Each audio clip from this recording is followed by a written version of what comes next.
இன்னைக்கு அநேகருடைய ஆத்துமா மரித்து கிடக்கிறது. துக்கத்தினாலும், பாவத்தினாலும், ரோகத்தினாலும், வியாதிகளினாலும், தரித்திரத்தினாலும் அநேகருடைய ஆத்துமா மரித்து கிடக்கிறது. அல்லேலூயா. எந்த ஆத்துமாவை கர்த்தர் எழுப்புவார் நினைப்பீங்கன்னா, தேவ வசனத்தை கேட்கிறவனுடைய ஆத்துமாவை கர்த்தர் எழுப்புகிறவராய் இருக்கிறார். அல்லேலூயா.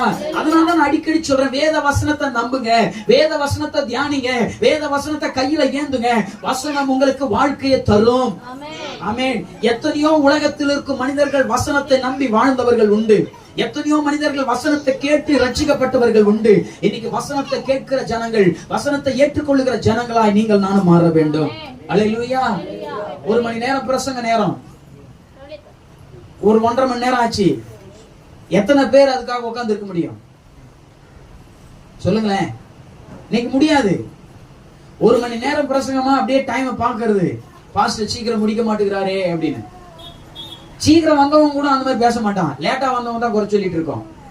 சீக்கிரம் வர்றவன் அவனுக்கு ஆர்வத்துல வரான். அதனால மணிக்கணக்கு போனாலும் சோத்திரம் போட்டு உள்ள உட்காந்து, அப்பா இன்னும் ஒரு 10 நிமிஷம் பேச மாட்டாங்களா, இன்னும் 10 நிமிஷம் ஆராதிக்க மாட்டாங்களா, இன்னும் ஒரு 10 நிமிஷம் தேவ வார்த்தையை பகிர்ந்து கொள்ள மாட்டாங்களா அப்படின்னு ஏங்குவான். ஆனா அந்த ரொம்ப லேட்டா வருது பாரு செய்தி நேரத்துல, அது சொல்லும், என்ன ரொம்ப அர்த்தம் இருக்கிறாரு பாஸ்டர்.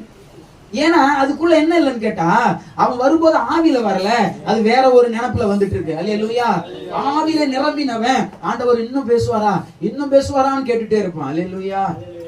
எங்களுக்கு முடிக்கத்தான் ஆசை, முச்ச நாள் ரெஸ்ட் எடுக்கும்ல, எங்களுக்கு முடிக்கத்தான் ஆசை. ஆனா அவர் விட மாட்டாரு. இத சொல்லு, இத சொல்லு, இத சொல்லுன்னு ஏவிக்கினே இருக்கிறாரு. நாங்களும் அடிச்சு ஒரு தள்ளினே இருக்கிறோம். அல்லேலூயா. சத்தமா. அப்போ இந்த வசனத்தை கேட்கிறவர்கள், வசனத்தின்படி வாழுகிறவர்கள், வசனத்தை கை கொள்ளுகிறவர்கள், அத்தனை மனிதர்களுக்கும் ஆண்டவர் சொல்லுகிறார், மரணமில்லா நித்தியத்தை நான் வைத்திருக்கிறேன். ஆமென். சத்தமா சொல்லுங்களேன். இன்னைக்கு மரணமில்லா நித்தியத்தை